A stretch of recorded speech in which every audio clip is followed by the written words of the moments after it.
This is Matrix Lord 212, and more on the Spider-Man topic with Miss Fisto. Um, would Peter Parker be that much of a horrible, bad husband and selfish to erase all his years of marriage with Mary Jane? I just. How could you do that?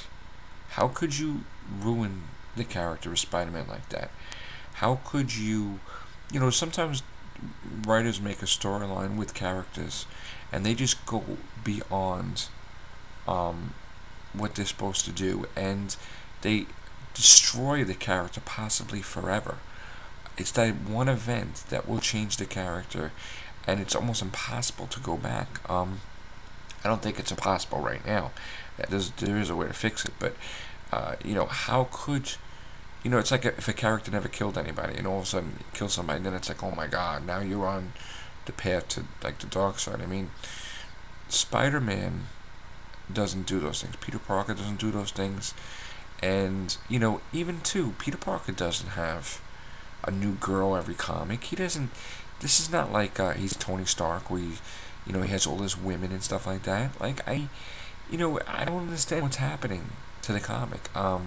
I like the character of Black Cat. I think she definitely fits in the comic, and you know what, Marvel Comics kind of, there's a lot of things that was done in Marvel Comics with the Mary Jane character that made her make fans dislike her. So and another thing too, like Gwen Stacy's gone, okay, but you know what? At this point in time, there was always like this hidden rule that they always said in the comic book community that Marvel Comics would never, ever, ever bring back three characters: Bucky, Captain Marvel, and Gwen Stacy. That was always said, and they said the day that that happens, it's like the end. But they already brought back Bucky, they already brought back Captain Marvel, and at this point in time, you know what? Why don't you just bring back Gwen Stacy too? Because that would be a lot better. I mean, at this point in time, what do they care? What do they care about past storylines? Because they just did this storyline with Miss Fisto, well, a couple years ago. So, what would be the difference in bringing back Gwen Stacy for good, and letting her be, the girl for Peter Parker? I mean, you tend to question what lines are drawn. When do you stop? What storylines do you never say? What we'll write about? I mean, they even wrote about Spider-Man fighting Moreland, and he actually killed him for the first time ever. He killed the character. So that's when he was in the hospital bed, and he just absorbed him, I guess. But when do you cross the line? I mean, Spider-Man is not Ghost Rider. Spider-Man's not the Hulk. Spider-Man's not the Punisher. So if you want to write about that, then write about those characters, but don't write about Spider-Man.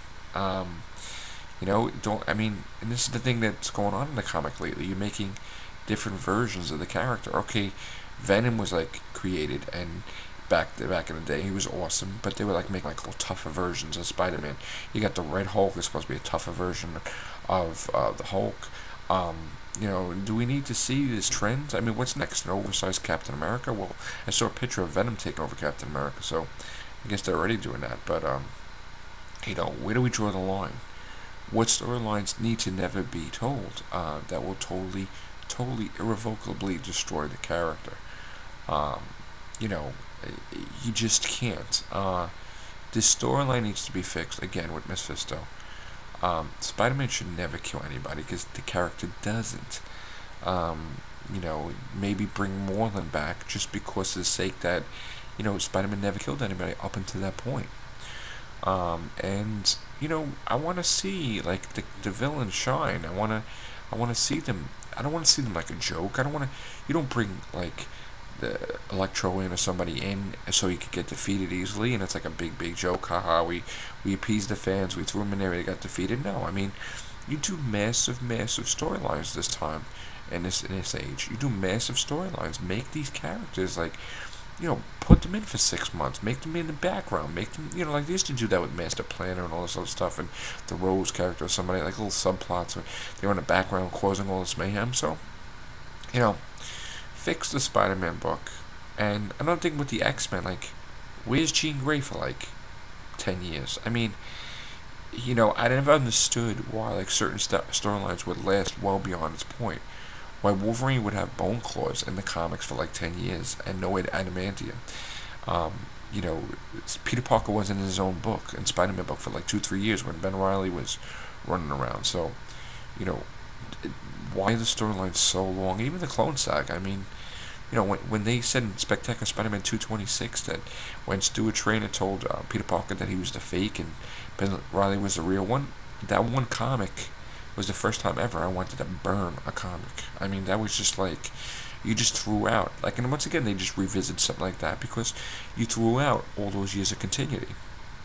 Um, you know, in the book, I stood on, but a lot of fans didn't, and, you know, they never came back from that one storyline. So, it was cool to bring back Norman Osborn. It was awesome. You know, and they killed off Ben Reilly, which, I mean, I liked the character, but I guess I could see the point that you had to show that he was the fake and turned to dust. But, you know, now they're bringing back the Scarlet Spider comic, but once again, we talk about, you know, the Scarlet Spider is Ben Reilly. Kane is not the Scarlet Spider. He's a different character, and he's the type that would never swing around with webs. I mean, you know, they established it so much that he couldn't stand to be like that. So he was his own man. I mean, he had powers like Spider-Man, but he would rip down walls instead of climb walls. He would his spider sense became like psychic visions in the future where he'd have to avoid or change history. I mean, the character was unique. He even had the mark of Kane that he killed. Like, I don't know how many, you know, like, he killed like quite a few villains. He killed Doc Ock. He killed the Grim Hunter. So, you know, you can't make something out of something that you're not. I mean, Kane is not the Scarlet Spider. I'm gonna read the book and judge for myself, but you know, if history says anything, Kane was not the Scarlet Spider, and he shouldn't be. I mean, that's not him. You know, he wouldn't do that. He wouldn't swing around a web. So, all right. So this video is gone on way too long, also, and I don't want it to get choppy. So, please leave your comments below, and thank you for subscribing. Ugh. No coffee. Sorry. Thank you for subscribing. Take care.